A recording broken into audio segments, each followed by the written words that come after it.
नमस्कार बच्चों, आज हम सभी कक्षा 6 के पाठ 3 नादान दोस्त का अध्ययन करेंगे। नादान दोस्त का सबसे पहले पाठ का सारांश पढ़ेंगे, उसके बाद उसके प्रश्न उत्तर पर हम चर्चा करेंगे। केशव के घर कार्निस के ऊपर एक चिड़िया ने अंडे दिए थे। कार्निस क्या होता है बेटा? कार्निस आपने देखा होगा, घरों के ऊपर आगे की तरफ एक मुंडेर बनी होती है, उसी के ऊपर वाले हिस्से को कार्निस कहा जाता है। तो केशव के घर के कार्निस पर चिड़िया ने कुछ अंडे दिए हुए थे। वह और उसकी बहन श्यामा बड़े ध्यान से उसे देखा करती थीं। उनके मन में अंडों को लेकर कई सवाल थे, जैसे अंडे कितने बड़े होंगे, उनमें से बच्चे कैसे निकलेंगे, वे क्या खाएंगे आदि। उनके सवालों का जवाब देने वाला कोई नहीं था, इसीलिए वे आपस में ही सवाल जवाब कर दिल को तसल्ली दे दिया करते थे। आप जानते हैं कि जो बच्चे होते हैं उनके मन में अलग अलग तरह के सवाल उठते हैं। आपके मन भी कभी ऐसे सवाल उठे होंगे। इसी प्रकार केशव और उसकी बहन के मन में भी इस प्रकार के सवाल उठे। 3-4 दिन बाद बच्चों ने अनुमान लगाया कि अंडे से बच्चे निकल आए होंगे। अब बच्चों के खाने का प्रश्न उनके सामने था। दोनों ने फैसला लिया कि वे कार्निस पर थोड़ा सा दाना रख देंगे, तो चिड़िया को चारे के लिए ज़्यादा दूर नहीं जाना पड़ेगा। चिड़िया के बच्चों को धूप से बचाने के लिए उन्होंने तय किया कि घोंसले के ऊपर कपड़े की छत बना दी जाए। अब मुश्किल यह थी कि कपड़े की छत बने कैसे। केशव ने हल निकाला कि कूड़ा फेंकने वाली टोकरी को टहनी पर टिका देने से घोंसले में धूप नहीं आएगी। अब सभी जानते हैं कि बच्चों का मन कितना भावुक होता है। उन चिड़िया के बच्चों के और उनके अंडों के बारे में सोचकर केशव और श्यामा के मन में तरह तरह के सवाल उठे।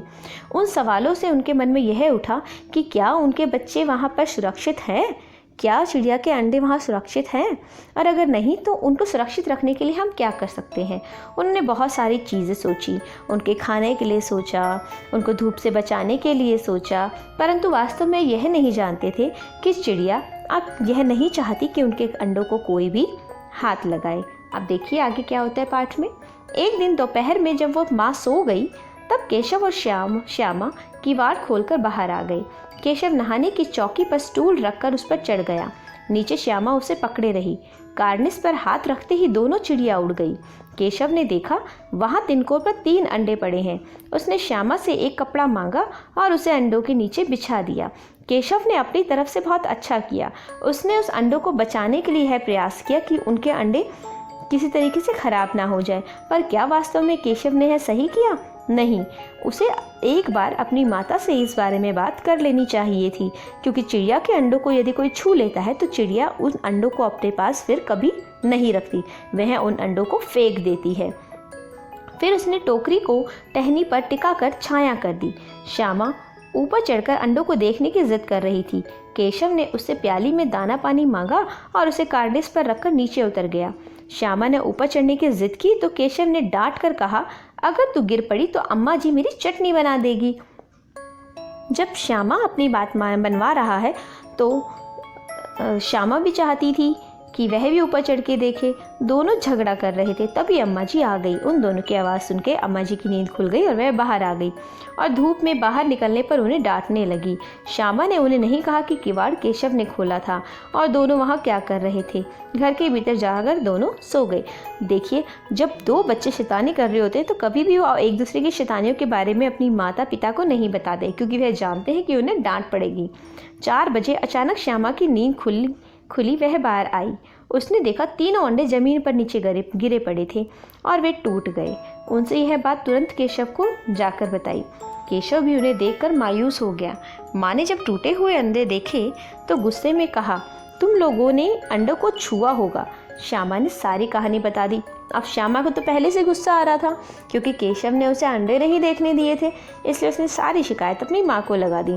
अम्मा ने केशव से कहा कि छूने से चिड़िया के अंडे गंदे हो जाते हैं, चिड़िया फिर उन्हें नहीं सेती, इसलिए उसने अंडे गिरा दिए होंगे। केशव दुखी हो गया और कई दिनों तक अपनी गलती पर अफसोस करता रहा। दोनों चिड़िया फिर वहाँ नहीं दिखाई दी। इस पाठ के सारांश से हमें यह समझ आता है कि अपने माता पिता की आज्ञा के बिना हमें कभी भी कोई कार्य नहीं करना चाहिए, क्योंकि माता पिता हमें हमेशा सही बातें बताते हैं। आइए पाठ्य पुस्तक के प्रश्नोत्तर पर चर्चा करते हैं। प्रश्न 1, अंडों के बारे में केशव और श्यामा के मन में किस तरह के सवाल उठे थे? वे आपस ही में सवाल जवाब करके अपने दिल को तसल्ली क्यों दिया करते थे? उत्तर, बालमन जिज्ञासाओं से भरा होता है। बालक मन में अनेक प्रकार की जिज्ञासाएं होती हैं, वो सारी बातें जानना चाहते हैं। उन्होंने पहले कभी अंडे नहीं देखे थे, उनके घर वालों ने भी उनको अंडे के बारे में कोई जानकारी नहीं दी थी। उनको पता नहीं था कि अंडों का आकार कितना बड़ा होता है, अंडे किस रंग के होते हैं, उनमें बच्चे कैसे पैदा होते हैं, वे क्या खाते हैं, उनका घोंसला कैसे होता है।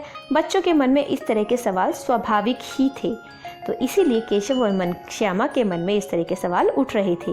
प्रश्न 2, केशव ने श्यामा से चीथड़े, टोकरी और दाना पानी मंगाकर कार्निस पर क्यों रखे थे?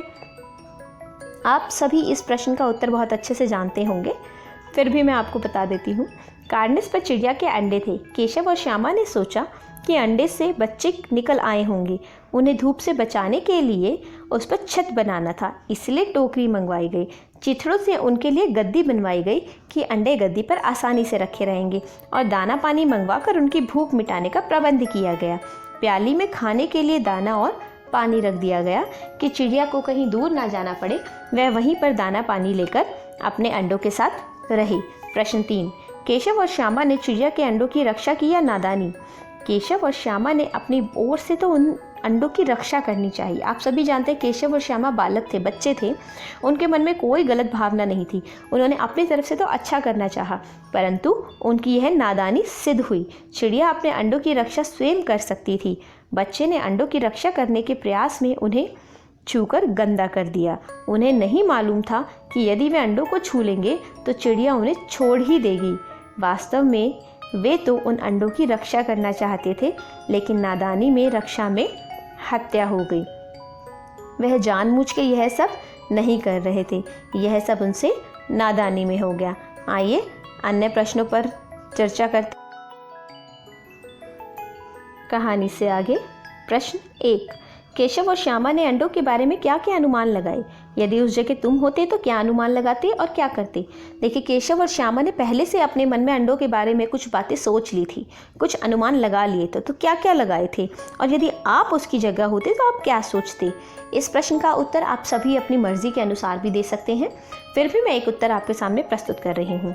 केशव और श्यामा ने अनुमान लगाया कि अब उन अंडों से बच्चे निकल आए होंगे। चिड़िया इतना कहाँ से लाएगी? गरीब बच्चे इस तरह चूं चूं करके मर जाएंगे, उन्हें धूप से भी कष्ट होगा। यदि केशव और श्यामा की जगह हम होते तो यह अनुमान लगाते कि कोई जानवर या अन्य जीव जंतु तो अंडों तक नहीं पहुंच पाएगा। कार्निस तक कोई जानवर ना पहुंचे, मैं इसका प्रयास करता। हम अंडों के साथ छेड़छाड़ नहीं करते। चिड़ियों के लिए दाना हम कार्निस पर रखने की जगह नीचे ज़मीन पर रख देते, अर्थात हम थोड़ी समझदारी से काम लेते और चिड़िया के अंडों को हाथ नहीं लगाते। प्रश्न 2, माँ के सोते ही केशव और श्यामा दोपहर में बाहर क्यों निकल आए? माँ के पूछने पर ही दोनों ने किसी ने किवाड़ खोलकर दोपहर में बाहर निकलने का कारण क्यों नहीं बताया? उत्तर, क्योंकि वही समय ऐसा था जब वे बाहर आकर चुपचाप चिड़ियों के बच्चों को देख सकते थे। माँ उनको देख लेती तो अंडों को हाथ ना लगाने देती। माँ के पूछने पर पिटाई के डर से दोनों ने किसी ने बाहर निकलने का कारण नहीं बताया। वह निकले तो चिड़ियों की भलाई के लिए थी, परंतु नादानी में वह बुरा कर बैठे। प्रश्न 3, प्रेमचंद ने इस कहानी का नाम नादान दोस्त रखा है, क्या इसे और कोई शीर्षक देना उचित होगा? क्या आप इसे कोई और शीर्षक देना चाहेंगे? देखिए, एक ही पाठ के अलग अलग शीर्षक हो सकते हैं। इसका दूसरा अन्य शीर्षक रक्षा में हत्या या बच्चों की नादानी भी हो सकता है। इस तरह हम इसके अन्य शीर्षक भी रख सकते हैं। उम्मीद करती हूँ आपको यह पाठ समझ आया होगा। धन्यवाद।